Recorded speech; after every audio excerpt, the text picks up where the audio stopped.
আপনার সামনে শেখ হাসিনার পরিচয় কি? তিনি একজন মুক্তিযুদ্ধের চরম পক্ষের শক্তি, মুক্তিযুদ্ধের দলের নেত্রী। এই মুক্তিযুদ্ধ দিয়েই তিনি আমাদের এই দেশে ৪৩,০০০ ধর্ষণ করিয়েছেন ছাত্রলীগ, যুবলীগ, আওয়ামী লীগ দ্বারা। এই মুক্তিযুদ্ধ দিয়েই তিনি ৬০০ মানুষকে গুম করেছেন, খুন করেছেন, প্রায় ১৭,০০০ মানুষকে খুন করেছেন। এই শেখ হাসিনা, এই মুক্তিযুদ্ধের নেত্রী, এটাই আমাদের কাছে তার পরিচয়। আপনার কাছে কি তাই না? অবশ্যই। দেখেন, সেই গুমকারী, খুনকারী, হত্যাকারী ওয়াকারের নেত্রী, ওয়াকারের বস, হ্যাঁ, আব্দুল্লাহ আল মামুনের বস, খালেদ মহিউদ্দিনের বস, তাদের নেত্রী, গুম, খুন, হত্যা, ধর্ষণের যিনি চ্যাম্পিয়ন, গণহত্যার সুপ্রিম লিডার, সুপ্রিম কমান্ডার, তাকে এই দেশের সাধারণ কৃষক, কামার, কুমার এবং বৈষম্যবিরোধী ছাত্ররা, জামায়াত শিবিরের লোকেরা, বিএনপির লোকেরা একত্রিত হয়ে এই দেশ থেকে বিতাড়িত করেছে। সে পালিয়ে গিয়েছে, পালিয়ে যেতে বাধ্য হয়েছে। ওয়াকার তাকে জীবন বাঁচাতে সহযোগিতা করেছে, ওয়াকারুজ্জামান। সেই শেখ হাসিনাকে আমরা তাড়িয়ে দিয়েছি, সেই মুক্তিযুদ্ধপন্থী নেত্রীকে আমরা তাড়িয়ে দিয়েছি, যেই নাকি মুক্তিযুদ্ধের কথা বলে এদেশের মানুষের উপর অত্যাচার করত, গুম করত, খুন করত এবং নামাজি মানুষদের উপর অত্যাচার করত, নামাজিদেরকে গুম, জঙ্গি হিসাবে সাব্যস্ত করত। সেই শেখ হাসিনাকে আমরা তাড়িয়ে দিয়েছি, পালিয়ে যেতে বাধ্য হয়েছে। যে নাকি মুক্তিযুদ্ধের পন্থী নেত্রী হিসাবে মুখোশ পরে থাকত, তাকে তাড়িয়ে দিয়েছি। বুঝেন আপনি? আমরা কি যারা সাংবাদিকতার মুখোশ পরে যেসব ফ্যাসিবাদী গুম, হত্যা, খুন, ধর্ষণের স্বীকৃতি দিত অথবা আমাদের কাছ থেকে তাদের অপরাধ ঢেকে রাখত, সেই ফ্যাসিবাদীদেরকে তাড়াতে পারবো না? উত্তরটা আপনারা দেন তো। এই পর্যন্তই, প্রয়োজনে আপনি ভিডিওটি দেখা বন্ধ করে দেন, কোনো সমস্যা নেই, কিন্তু উত্তরটা দয়া করে লিখে যান। আমরা এত ভয়ঙ্কর খুনিকে তাড়িয়েছি, এত ভয়ঙ্কর খুনি যে আমাদের দেশকে বিকৃতি দিয়ে দিচ্ছে, আমাদের সেনাবাহিনীকে তছনছ করে দিয়েছে, সেনাবাহিনীকে ভারতপন্থী একটি বাহিনী হিসাবে রূপান্তরিত করেছে, আমাদের সীমান্ত হত্যায় যে সমর্থন দিয়ে যেত, আমাদের সীমান্তের মানুষগুলোকে চোর হিসাবে যে সাব্যস্ত করত, সেই খুনি লুটপাটকারীকে আমরা তাড়িয়েছি। এখন সাংবাদিকতার মুখোশ ধরে যেগুলো ফ্যাসিবাদী আছে, কালচারাল ফ্যাসিবাদকে আমরা কি তাড়াতে পারবো না? অবশ্যই আমরা পারবো, এবং সেক্ষেত্রে আমরা অবশ্যই সফল হব।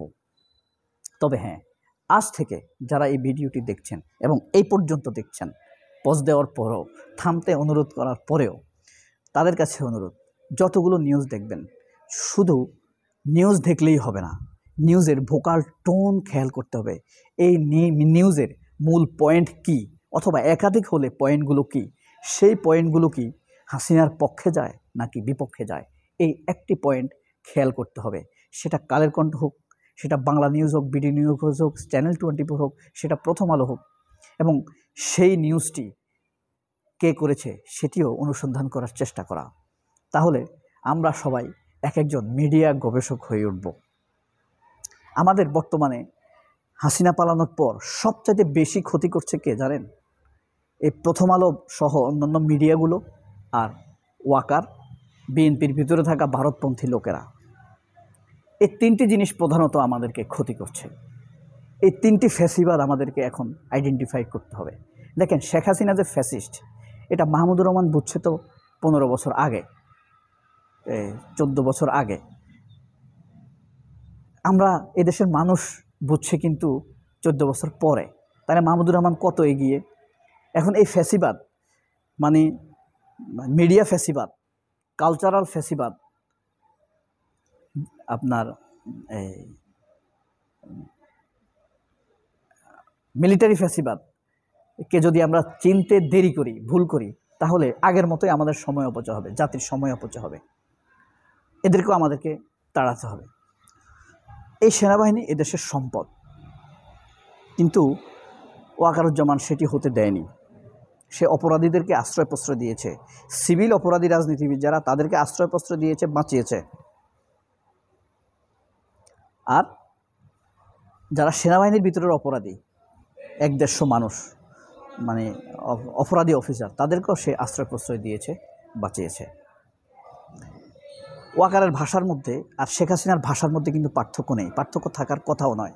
কারণ এই ওয়াকারুজ্জামানকে নিয়োগ দিয়েছে কে? খুনি শেখ হাসিনা, গণহত্যার সুপ্রিম কমান্ডার শেখ হাসিনাই তাকে নিয়োগ দিয়েছে। সুতরাং শেখ হাসিনার কথার সাথে তার কথা মিলিয়ে যাবে, এটা খুব স্বাভাবিক।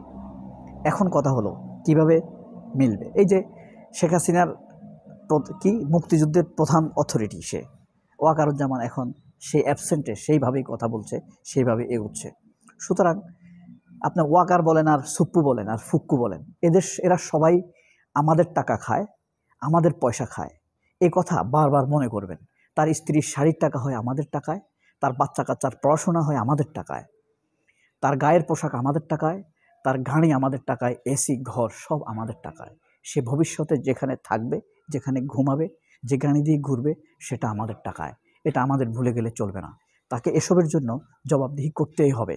কারণ এদেশের কৃষক, কামার, কুমার, এদের খেটে খাওয়া অর্থে তার জীবন আচরণ, তার চলে, তার সম্মান, তার সন্তানেরা গৌরব করবে সেনাপ্রধান বলে।